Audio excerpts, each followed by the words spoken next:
And good evening सभी aspirant को। आप सभी का हमारे ईटी एकेडमी के प्लेटफॉर्म पे स्वागत है। तो ये जो करंट अफेयर्स है ना, ये आपको डेली ग्रुप में दिया जा रहा है। डे 1 से आपको जा रहा होगा ये चीज़।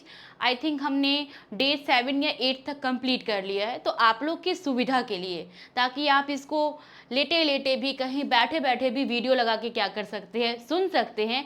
इसलिए इसको वीडियो फॉर्म में भी आपको उपलब्ध कराया जा रहा है। तो आइए स्टार्ट करते हैं अपने डे 1 के करंट अफेयर्स को। तो देखिएगा, इसमें पहले मैं आपको बता दूं कि हम इसमें कौन कौन से टॉपिक लेने वाले हैं। ठीक है, डे 1 में आपको कौन कौन से टॉपिक कंप्लीट करना है उसका पहले इंडेक्स दे रखा है। इंडेक्स पढ़ते ही आपको पता चलेगा कि अच्छा, इतने इंपॉर्टेंट करंट अफेयर्स इसमें मिल रहे हैं हमें। तो आप क्या हो जाएगा, आपका माइंड एक्टिव हो जाएगा, फिर आपका ध्यान और अच्छे से लगेगा। तो देखिए, पहला टॉपिक क्या है। पहला टॉपिक है कि वर्ष 2024 में भारत रत्न से सम्मानित व्यक्ति, मतलब 2024 में किन किन व्यक्तियों को भारत रत्न से सम्मानित किया गया, इस टॉपिक के विषय में पढ़ेंगे इस पीडीएफ में। दूसरा है, उच्चतम न्यायालय ने चुनावी बॉन्ड योजना को असंवैधानिक घोषित कर दिया। आपने देखा था ना कि ये चर्चा में रहा था कि आर्टिकल 19 का जो क्लॉज ए है उसको सुप्रीम कोर्ट के द्वारा क्या किया गया, उसके अंतर्गत चुनावी बॉन्ड को असंवैधानिक घोषित कर दिया गया। तो इस मुद्दे पर भी हम बात करेंगे। तीसरा मुद्दा है, अयोध्या में राम मंदिर की प्राण प्रतिष्ठा। तीसरा टॉपिक हो गया, ये भी काफ़ी ज़्यादा हाईलाइटेड टॉपिक था। उसके बाद समान नागरिक संहिता विधेयक पास हुआ, इसके विषय में भी देखेंगे। आपको अभी आभास हो गया होगा कि 4 टॉपिक मैंने आपको जो बताए वो कितने ज़्यादा इस साल जो है चर्चा के विषय रहे थे। उसके बाद हम क्या करेंगे कि स्वच्छ सर्वेक्षण पुरस्कार 2023 किसे प्राप्त हुआ।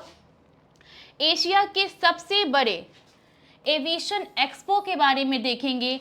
विंग्स इंडिया 2024 का उद्घाटन देखेंगे। भारत के सबसे लंबे पुल अटल बिहारी वाजपेयी सेवरी नहावा शेवा अटल सेतु का उद्घाटन देखेंगे। आपको देखिए, इन टॉपिक में से 3 टॉपिक तो मुझे ही दिख रहा है कि मैंने जो आपको विजन आईएएस से कंप्लीट करवाया उससे मैच कर रहे हैं। तो देखिए, करंट अफेयर्स अगर आप कहीं अच्छे सोर्स से पढ़ रहे हो ना, तो फिर आपको क्या लगेगा कि जब आप किसी अदर बुक को ही पढ़ोगे तो वो आपका रिवीजन ही होगा। 8वां टॉपिक है राष्ट्रीय युवा महोत्सव 2023। अगला टॉपिक है अपार आईडी कार्ड। उसके बाद 10वां टॉपिक है कि यूनेस्को की विश्व धरोहर सूची के लिए भारत ने 12 किलो को नामांकित किया। ये भी आपको पढ़ाया जा चुका है, जो मैंने आपकी क्लास ली है करंट अफेयर्स की। आइए अब एक एक टॉपिक पे चर्चा करेंगे। पहला टॉपिक क्या है कि वर्ष 2024 में भारत रत्न से सम्मानित व्यक्ति, तो किनको मिला है। देखिए, अभी मेरे साथ ही आप लोग क्या करोगे, याद कर लीजिएगा। मुझे पता है, विश्वास भी है कि आप लोग में से बहुत सारे एस्पिरेंट हैं जिनको पहले से याद होगा कि इस बार 2024 में भारत रत्न से किन्हें किन्हें सम्मानित किया गया। कौन कौन जी हैं, तो कर्पूरी ठाकुर जी, दूसरे लाल कृष्ण आडवाणी जी, तीसरे चौधरी चरण सिंह, चौथे पीवी नरसिम्हा और 5वें कौन है, एमएस स्वामीनाथन। ठीक है, मेरे साथ एक बार आप सभी लोग जब वीडियो देखेंगे तो मेरे साथ इसको रिपीट कीजिएगा। 5 व्यक्ति को 2024 में भारत रत्न से नवाजा जा रहा है। बिहार के कर्पूरी ठाकुर जी, आप इसको बिहार के करंट अफेयर्स में भी पढ़ चुके हो।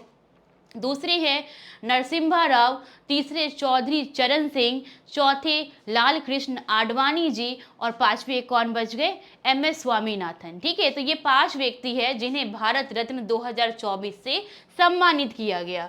भारत रत्न से सम्मानित अभी तक जो कुल व्यक्तियों की संख्या है वो कितनी है, तो 53 हो गई। ये फैक्ट के रूप में आपको याद रखना है। इस साल 5 लोगों को मिला है और फैक्ट के रूप में आपको याद रखना है सम्मानित कुल व्यक्तियों की संख्या कितनी है, तो 53 है। अब देखिए, अब एक एक के बारे में ना आप थोड़ा सा इंफॉर्मेशन जान लीजिए, क्योंकि बहुत बड़ा ये अवार्ड है, बहुत बड़ा सम्मान है जिनसे इन 5 दिग्गजों को सम्मानित किया गया है। तो इनके बारे में जानना हमारा कर्तव्य बन जाता है, एग्जाम के पॉइंट ऑफ व्यू से भी और हमारे नॉलेज के भी पॉइंट ऑफ व्यू से। तो पहले कौन है, कर्पूरी ठाकुर जी। इनका जन्म कब हुआ, 24 जनवरी 1924 को। कब हुआ, 24 जनवरी 1924 को।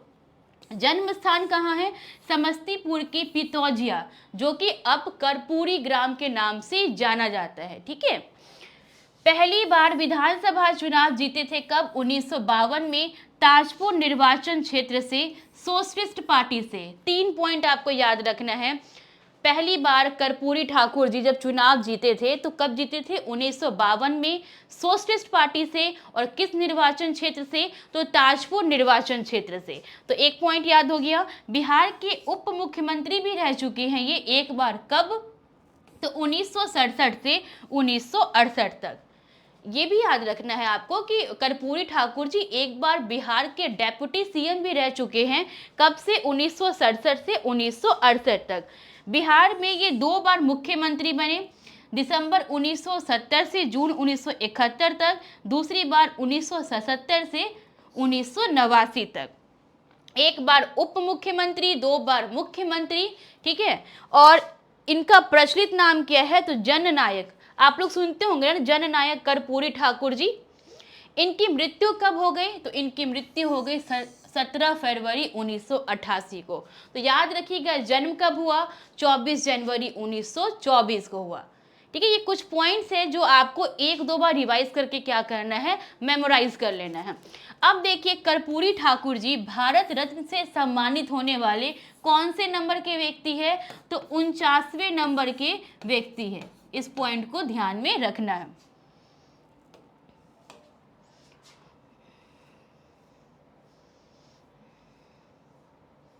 देखिए, हम कर्पूरी ठाकुर जी के बारे में ही सिर्फ इसलिए जानेंगे ना क्योंकि हमें, आप मोस्ट ऑफ द एस्पिरेंट जो है वो बीपीएससी फोकस हो, ठीक है, क्योंकि बीपीएससी में अपकमिंग एग्जामिनेशन बीपीएससी ही है, तो इसलिए हमने सिर्फ कर्पूरी ठाकुर जी के बारे में ही इंफॉर्मेशन यहाँ पे लगाया है।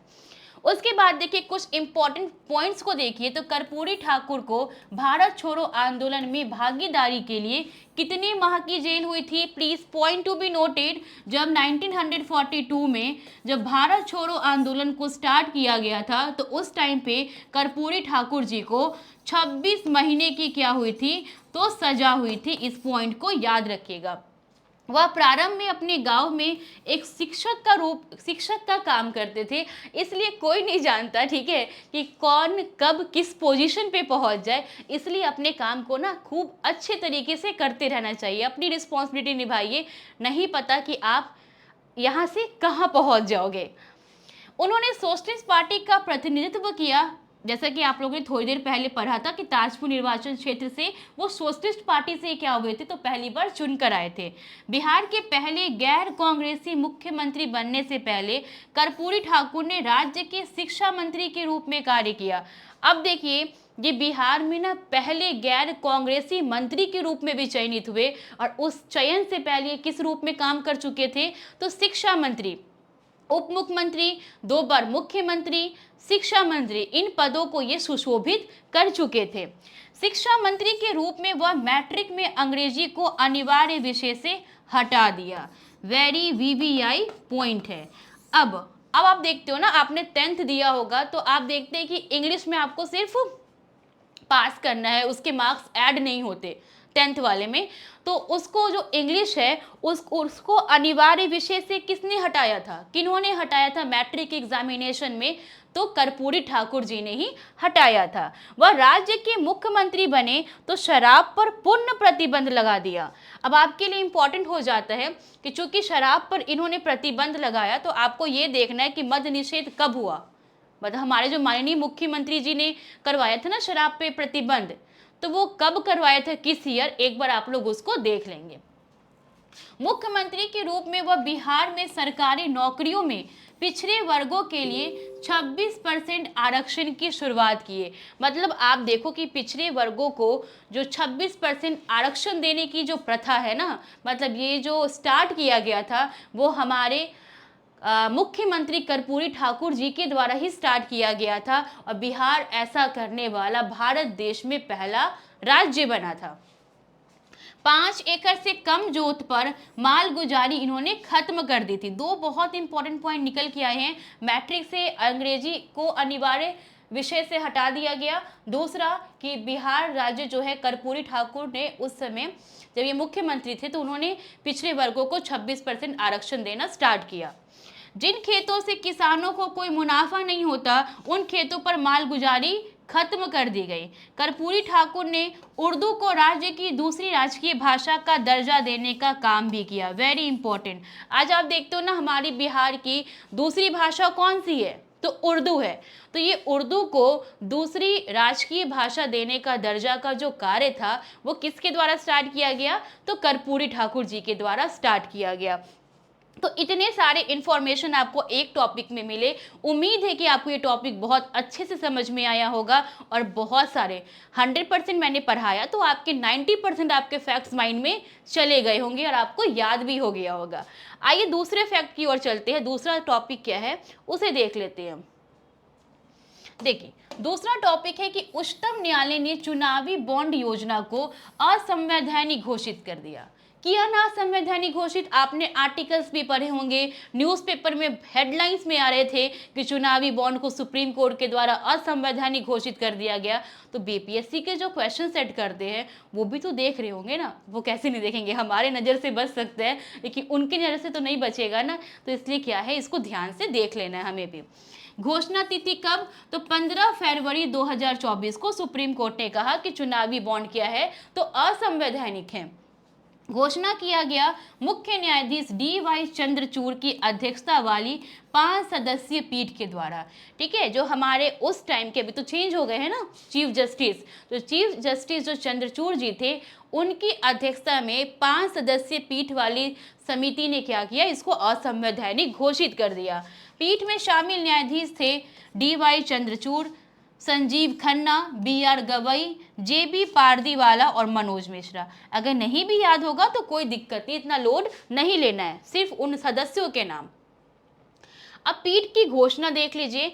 चुनावी बॉन्ड योजना संविधान के अनुच्छेद 19 का क्लॉज ए का उपखंड अ के तहत प्रदत्त मतदाताओं के सूचना के अधिकार का उल्लंघन करती है।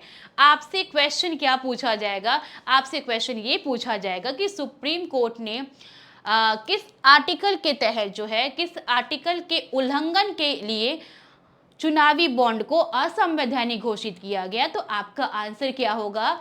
आर्टिकल 19 का जो क्लॉज ए है उसका जो सब क्लॉज अ है, मतलब स्मॉल ए बोल लीजिए, उसके तहत इसको क्या किया गया? तो असंवैधानिक घोषित किया गया।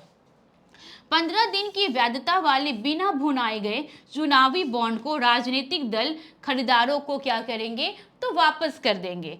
एसबीआई को चुनावी बॉन्ड का ब्यौरा 6 मार्च 2024 तक चुनाव आयोग को उपलब्ध कराना था। बैंक का भी नाम याद रखना, कौन सा बैंक है? एसबीआई है। इसकी डेडलाइन कब तक थी? 6 मार्च तक थी। एसबीआई से विवरण मिलने के बाद चुनाव आयोग को 13 मार्च 2024 तक सूचना को सार्वजनिक करना होगा। इंपॉर्टेंट नहीं है ये सारे लाइन, बस एक जानकारी के लिए आपको दिमाग में रखने हैं। पीठ ने चुनावी बॉन्ड खरीदने वाले व्यक्तियों या कंपनियों की जानकारी गुप्त रखने के लिए कंपनी कानून, भारतीय रिजर्व बैंक कानून, जन प्रतिनिधित्व कानून और आयकर कानूनों में किए गए संशोधनों को भी निरस्त कर दिया। अब कुछ और इंपॉर्टेंट फैक्ट्स देख लीजिए इससे रिलेटेड, जो कि आपके एग्जाम के पॉइंट ऑफ व्यू से इंपॉर्टेंट है। उच्चतम न्यायालय ने अपने फैसले में राजनीतिक दलों की वर्ष 2017-18 से 22-23 तक की ऑडिट रिपोर्ट का हवाला दिया है। मतलब बताया है उन्होंने, रिपोर्ट को उजागर किया, रिपोर्ट बताया है।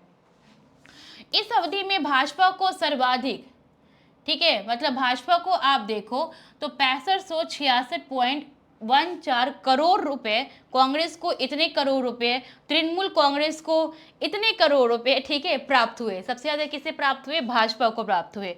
वर्ष 2017 में केंद्र सरकार ने चुनावी बॉन्ड योजना को वित्त विधेयक के जरिए संसद में पेश किया गया। वेरी इंपॉर्टेंट, ये इंपॉर्टेंट है, आपसे पूछा जा सकता है कि 2017 में केंद्र सरकार ने चुनावी बॉन्ड योजना को किस विधेयक के जरिए संसद में पेश किया था? तो आपका आंसर क्या होगा? आपका आंसर होगा वित्त विधेयक।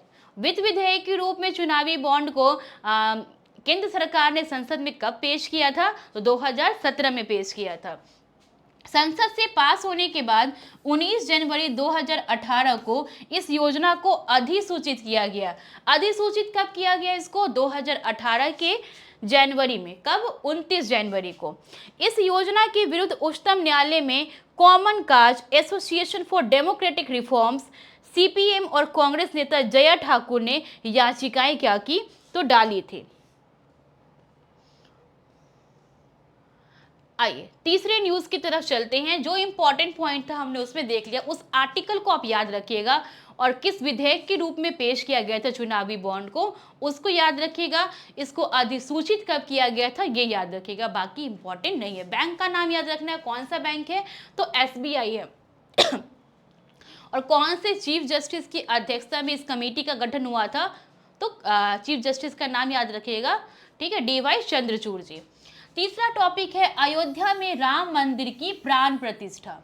इसके विषय में देखिए आप, तो प्राण प्रतिष्ठा की तिथि कब थी? 22 जनवरी 2024 को। ये दिन तो कोई नहीं भूल सकते क्योंकि सभी ने इस दिन को एज अ दिवाली सेलिब्रेट किया था। सबके घरों में क्या हो रहे थे? दीप जगमगा रहे थे, बहुत ही अच्छा लग रहा था। तो 22 जनवरी 2024 को क्या हुआ? अयोध्या में राम मंदिर की प्राण प्रतिष्ठा हुई। प्राण प्रतिष्ठा किसके द्वारा किया गया? तो माननीय प्रधानमंत्री जी के द्वारा इस मूर्ति की प्राण प्रतिष्ठा की गई। कुल क्षेत्र कितना में फैला है ये? तो 67.7 एकड़ में फैला हुआ है ये मंदिर। मंदिर का आकार इतना इंपॉर्टेंट नहीं है, आप जिस एग्जाम की तैयारी कर रहे हो उसमें इतना फैक्ट नहीं पूछेगा। मंदिर शिखर की ऊंचाई कितनी? 161 फीट। मंदिर में कुल तलों की संख्या कितनी? 3। मंदिर के प्रधान वास्तुकार क्या है? इंपॉर्टेंट है, तो कौन है? चंद्रकांत सोमपुरा। अगर आप मंदिर के प्रधान वास्तुकार को देखो, इंपॉर्टेंट है ना कि मंदिर के प्रधान वास्तुकार कौन है, तो कौन है? तो वो उनका नाम है चंद्रकांत सोमपुरा नाम है। निर्माण सामग्री में प्रयोग किया गया प्रमुख पत्थर देखिए आप, तो बंशी पहाड़पुर जो कि भरतपुर से आया था, गुलाबी बलुआ पत्थर जो कि कहाँ से आया था? तो राजस्थान से आया था। अब देखिए रामलला की गर्भगृह में जो स्थापित होने वाली मूर्ति है, जो स्थापित हुई ना मूर्ति वहां पे, अगर आप उसके विषय में देखो तो ऊंचाई कितनी है? 51 इंच ऊंचाई है। रामलला की कमल के फूल के आसन के साथ इसकी ऊंचाई कितनी हो गई? 8 फीट। रामलला की मूर्ति में प्रयुक्त पत्थर कृष्णशिला। ये इंपॉर्टेंट है कि रामलीला की मूर्ति में जो प्रयुक्त पत्थर का यूज हुआ है उसका क्या है? उसके विषय में देखिए तो प्रयुक्त पत्थर कैसा है? तो कृष्णशिला है। कृष्णशिला की प्राप्ति का स्थान कहाँ है? उडुपी कर्नाटक। ये दोनों फैक्ट को भी एक बार अच्छे से देख लेना है क्योंकि इंपॉर्टेंट है। रामलीला के जो मूर्ति में प्रयुक्त पत्थर हुआ है वो कृष्णशिला है और उसको लाया कहाँ से गया है? तो उडुपी कर्नाटक से। रामलला की मूर्ति का स्वरूप कैसा है? बाल रूप है ना, आपने देखा है ना कितना अट्रैक्टिव आकर्षक लगता है भगवान जी का मूर्ति, वो कैसा है? तो उनका बाल रूप है। 5 वर्ष का खरी मूर्ति है। रामलला की गर्भगृह में स्थापित होने वाली मूर्ति के मूर्तिकार कौन है? अरुण योगीराज। कौन है? अरुण योगीराज। कौन? तो गर्भगृह में जो स्थापित किया गया है ना मूर्ति, वो कौन है?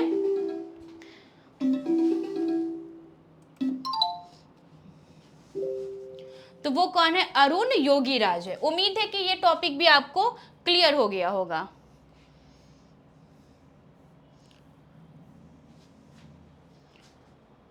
ये जो सारे फैक्ट्स हैं ना, इसको आप एक बार देख लीजिएगा।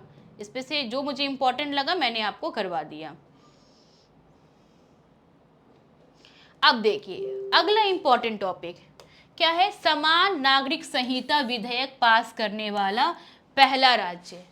ठीक है, अगर आप देखोगे यूसीसी जिसका जिक्र संविधान के किस आर्टिकल में किया गया है? तो आर्टिकल 44 में किया गया है। और पार्ट कौन सा है? तो भाग 4 है। भाग 4 में किस चीज का जिक्र है?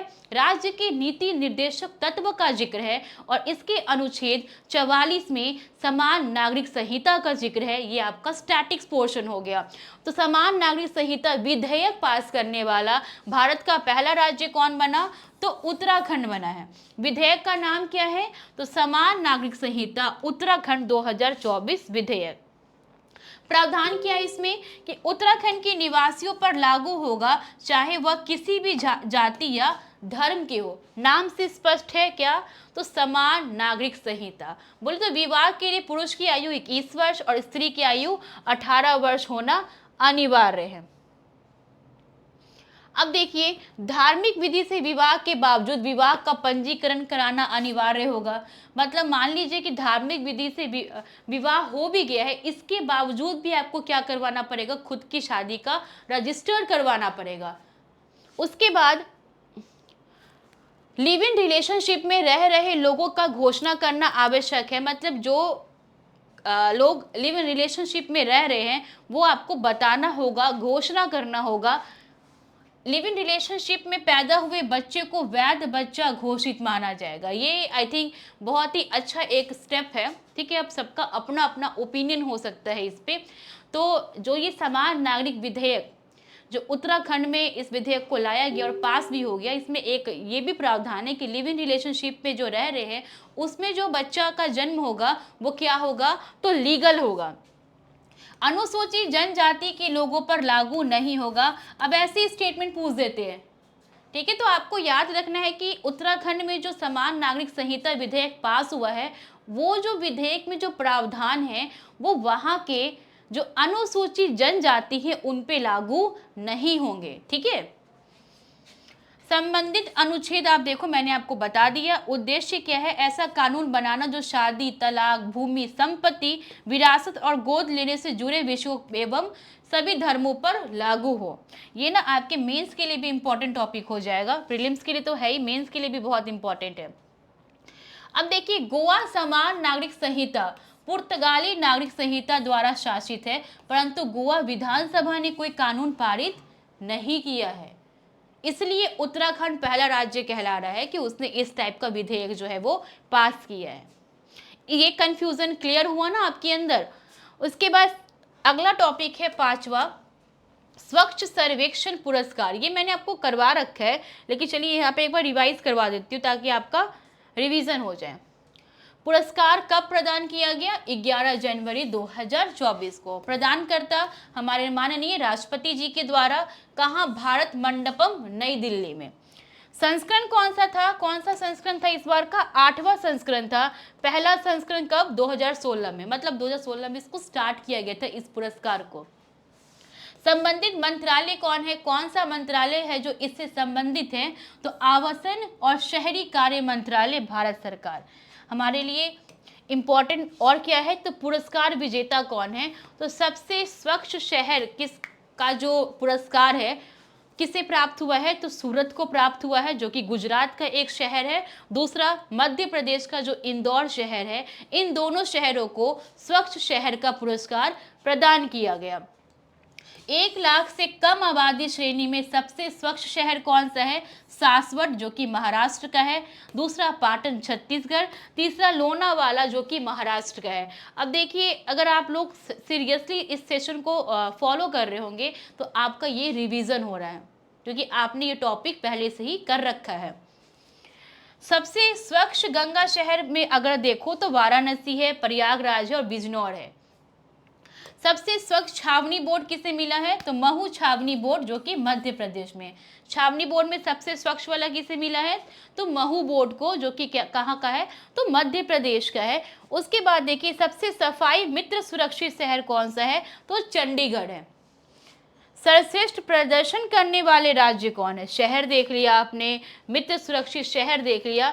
राज्य में देखो तो महाराष्ट्र पहले नंबर पे है, दूसरे नंबर पे मध्य प्रदेश और तीसरे नंबर पे छत्तीसगढ़। बस इतना याद रखिए, ज़्यादा देखने की जरूरत नहीं है। और हमारे लिए इसमें से क्या इंपॉर्टेंट है, हमारे लिए और ये फैक्ट इंपॉर्टेंट है कि इंदौर ने लगातार 7वें वर्ष शीर्ष स्थान को प्राप्त किया है, जबकि सूरत ने ना ऐसा सम्मान जो है वो पहली बार प्राप्त किया है। इंदौर ने 7वीं बार और सूरत ने पहली बार। अब हम थोड़ा देख लेते हैं कि स्वच्छ जो सर्वेक्षण पुरस्कार है उसमें हमारे बिहार की कौन सी रैंकिंग है, तो हमारा बिहार 15वें नंबर पे है। कौन सा स्थान प्राप्त किया हमारा बिहार, तो 15वां। वर्तमान समय में भारत में अपशिष्ट प्रसंस्करण की दर 76% है। 2024 में 15 से ये 16% था, उतना इंपॉर्टेंट नहीं है वो, ठीक है। बिहार की रैंकिंग क्या है, तो 15 है। अगला टॉपिक है कि एशिया के सबसे बड़े एविएशन एक्सपो विंग्स इंडिया 2024 का उद्घाटन किया गया। कब किया गया उद्घाटन? 18 जनवरी 2024 को। उद्घाटनकर्ता कौन थे? तो ज्योतिरादित्य एम सिंधिया। ये है कौन? तो केंद्रीय नागर विमानन मंत्री हैं। इन्होंने किस चीज का उद्घाटन किया? इन्होंने विंग्स इंडिया का उद्घाटन किया। उद्घाटन का स्थल कहाँ है? बेगमपेट हवाई अड्डा, हैदराबाद। और थीम क्या थी इस बार की? कि अमृतकाल में भारत को विश्व से जोड़ना, भारत नागर विमानन @2047 के लिए मंच तैयार करना। महत्वपूर्ण बिंदु को देखिए, नॉट टू मच इम्पॉर्टेंट, ठीक है। चलिए आइए अगले टॉपिक की तरफ चलते हैं। अगला टॉपिक देखिए क्या है। अगला टॉपिक है कि भारत के सबसे लंबे पुल अटल बिहारी वाजपेयी सेवरी नहावा शेवा मतलब अटल सेतु का उद्घाटन किया गया। ये भी टॉपिक आपका क्या होगा? तो रिवाइज होगा आज। उद्घाटन तिथि कब हुआ? 12 जनवरी 2024 को इस सेतु का उद्घाटन किया गया। किसके द्वारा? प्रधानमंत्री नरेंद्र मोदी जी के द्वारा। कहाँ पे किया गया? नवी मुंबई, महाराष्ट्र में किया गया। कितना खर्च हुआ इसमें? तो 17,840 करोड़ रुपए से अधिक की खर्च हुई। किसमें? तो इस अटल सेतु में। कब उद्घाटन हुआ? 12 जनवरी 2024 को। कहाँ पे? तो नवी मुंबई, महाराष्ट्र में। अगर आप इसकी लंबाई की बात करो तो एकदम इसको दिमाग में रख लीजिएगा, 21.8 किलोमीटर जो है इस अटल सेतु की क्या है? तो लंबाई है। कितनी लंबाई है? एक बार आप मेमोराइज कीजिएगा इसको, 21.8 किलोमीटर जो है इसकी लंबाई है। अगर आप देखो इसको तो समुद्र में लगभग 16.5 किलोमीटर लंबा एवं जमीन पर लगभग 5.5 किलोमीटर लंबा। लेन की संख्या कितनी है? तो 6 लेन पुल है। ये इंपॉर्टेंट है। कैसा पुल है? तो 6 लेन वाला ये पुल है। अगर आप महत्वपूर्ण तथ्य देखो इसके विषय में तो आप पाओगे कि इसका शिलान्यास कब हुआ था? 2016 में। देखिए, जब कुछ भी चीज पहली बार हो ना तो उसका शिलान्यास, कब उद्घाटन हो रहा है, किसके द्वारा उद्घाटन हो रहा है, ये सारे फैक्ट्स को दिमाग में रखना आवश्यक हो जाता है। तो जो अटल सेतु है ना, जिसका इनॉग्रेशन 12 जनवरी को 2024 को हुआ प्रधानमंत्री जी के द्वारा नवी मुंबई, महाराष्ट्र में, 21.8 है कि 5 है?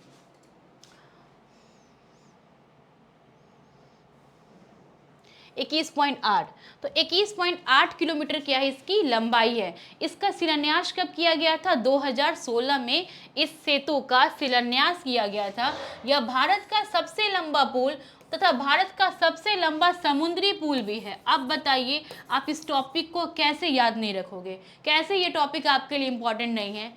अगर बीपीएससी में मान लीजिए नहीं पूछा, अभी आपका CGL 4 है, जो आपका इंटर लेवल वाला एग्ज़ाम होने वाला है वो है, दरोगा का भी आई थिंक वैकेंसी आने वाली है, तो इस सारे में तो आपको कहीं ना कहीं तो पूछेगा ना। अगर एक नंबर भी अगर आपका आ जा रहा है तो बहुत है। मतलब एक नंबर वो क्या होता है, कट ऑफ से आप पॉइंट मार्क्स से भी क्या होते हो, बाहर हो जाते हो। तो उससे अच्छा है ना कि बूंद बूंद से हम क्या कर ले, अपने मार्क्स को बढ़ा ले। यह मुंबई अंतर्राष्ट्रीय हवाई अड्डे और नवी मुंबई अंतर्राष्ट्रीय हवाई अड्डे को तेज कनेक्टिविटी प्रदान करेगा और मुंबई से पुणे, गोवा और दक्षिण भारत की यात्रा के समय को भी क्या करेगा? तो कम करेगा। अगला टॉपिक है राष्ट्रीय युवा महोत्सव 2023। कब अवधि क्या है इसकी? तो 12 से 16 जनवरी। कहाँ हुआ था? नासिक, महाराष्ट्र में इसका आयोजन किया गया इस बार। उद्घाटनकर्ता हमारे प्रधानमंत्री जी। थीम क्या था? विकसित भारत @2047 युवाओं के लिए, युवाओं के द्वारा। बहुत बढ़िया। क्या है इसकी थीम? युवाओं के लिए, युवाओं के द्वारा। इस बार राष्ट्रीय युवा महोत्सव का थीम था। संस्करण 27वां। अब थोड़ा कुछ फैक्ट्स देख लेते हैं इसके बारे में। स्वामी विवेकानंद की जयंती 12 जनवरी को प्रतिवर्ष राष्ट्रीय युवा दिवस के रूप में मनाया जाता है। ये तो पता है ना सभी को कि हम राष्ट्रीय युवा दिवस किन की जयंती के अवसर पे मनाते हैं? तो स्वामी विवेकानंद जी के जयंती के अवसर पे हम क्या सेलिब्रेट करते हैं? तो राष्ट्रीय युवा दिवस सेलिब्रेट करते हैं। अब अगला टॉपिक है अपार ID कार्ड। इसको देखते हैं। इसका लॉन्च कब हुआ था? तो ये लॉन्च हुआ था फरवरी 2024 में। किसके द्वारा लॉन्च किया गया? तो शिक्षा मंत्री के द्वारा, शिक्षा मंत्रालय के द्वारा फरवरी 2024 में अपार आईडी को क्या किया गया? तो लॉन्च किया गया। उसके बाद अपार का अगर फुल फॉर्म देखो आप, तो automatic permanent academic account registry. अपार का फुल फॉर्म क्या है? तो अपार का फुल फॉर्म है automatic permanent academic account registry.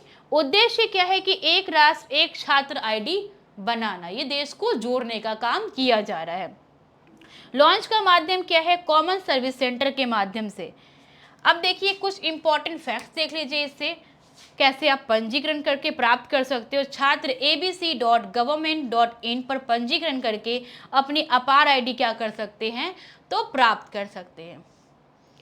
उम्मीद है कि आपको मज़ा आ रहा होगा, ठीक है, क्योंकि मुझे पढ़ाने में बहुत मज़ा आ रहा है। ये टॉपिक इसलिए मज़ा आ रहा है, लग रहा है रिपीट हो रहा है और सेटिस्फैक्शन जैसा लग रहा है कि आप लोग को भी काफ़ी पसंद आ रहा है। लेकिन आप लोग के व्यूज़ को देख के नहीं लगता कि बहुत आप इंटरेस्टेड हो रहे हैं। मैं बताती हूँ क्यों आप लोग का इंटरेस्ट नहीं लगता है। आप लोगों को ना वो जो एकदम सजा वजा के लाते हैं ना, डेकोरेशन करके लाते हैं, पीपीटी बना के अच्छा लेके आते हैं, भले ही कंटेंट कैसा भी हो, लेकिन आप लोग वो इंफ्रास्ट्रक्चर पे जाते हो, लुक पे जाते हो, उस पे चले जाते हो, लेकिन कंटेंट आपको आपके लिए मैटर नहीं कर रहा है। जो नहीं देखते हैं, जो नेगलेक्ट कर देते हैं, एक बार आप देखिए तो सही, देखिएगा पेशेंस पूर्वक। ऐसे रील्स को स्क्रॉल करते करते बहुत टाइम वेस्ट हो जाए कोई दिक्कत नहीं है, लेकिन हम एक वीडियो को एनालाइज नहीं कर सकते आधा घंटा 45 मिनट देके। अगर अच्छा हो गया तो बहुत अच्छा है ना, नहीं अच्छा हुआ तो स्किप करने का ऑप्शन है आपके पास। राष्ट्रीय शिक्षा नीति 2020 के तहत किसी भी संस्थान या विश्वविद्यालय में प्रवेश के लिए छात्रों को ABCD आईडी प्रदान करने होंगे। छात्रों को एक अस्थायी अपार आईडी दी जाएगी जो उनके आधार और डिजी लॉकर से जुड़ी होगी। तो 9 टॉपिक हमने कंप्लीट कर लिया। डे 1 का अंतिम टॉपिक देखते हैं जो कि 10वां है। यूनेस्को की विश्व धरोहर सूची के लिए भारत ने 12 किलो को नामांकित किया है। कितने किलो को? तो 12 किलो को। नामांकित किसके द्वारा? किसके तहत? सांस्कृतिक स्थल श्रेणी के तहत। और ये 12 किले देखिए तो महाराष्ट्र में साल्हेर, शिवनेटी, लोहागढ़, खांडेरी, रायगढ़, प्रतापगढ़, सुवर्णदुर्ग, पनहाला, विजयदुर्ग और सिंधुदुर्ग एवं तमिलनाडु में जी। अब एकदम किस्मत खराब होगी ना तो यहाँ से क्वेश्चन आएंगे कि कौन कौन से 12 किला में शामिल हैं, क्योंकि इसको याद करना, अब जिनकी मेमोरी पावर बहुत तेज है ना, ठीक है, जिनको याद रहता है, रटने आता है, उनके लिए तो ईजी है, बस जिनको रटने नहीं आता उनके लिए बहुत डिफिकल्ट हो जाएगा। ये चीज़ को दिमाग में रखना। हाँ, बहुत बार पढ़ोगे तो याद हो ही जाना है। अब देखिए कुछ अलग फैक्ट्स को देखते हैं इससे रिगार्डिंग। तो महाराष्ट्र सैन्य परिदृश्य के 12 जिलों में से 8 भारतीय पुरातत्व सर्वेक्षण द्वारा संरक्षित है। 4 पुरातत्व और संग्रहालय निदेशक महाराष्ट्र द्वारा निरीक्षित है। नहीं पूछेंगे। उम्मीद है, देखिए हमने डे 1 का कंप्लीट कर लिया, हार्डली मेरे ख्याल से 20 मिनट हुए होंगे, ठीक है। उसके बाद हम देखेंगे डे 2 का, ठीक है। चलिए बताइएगा जरूर कमेंट करके कैसा लगा आपको।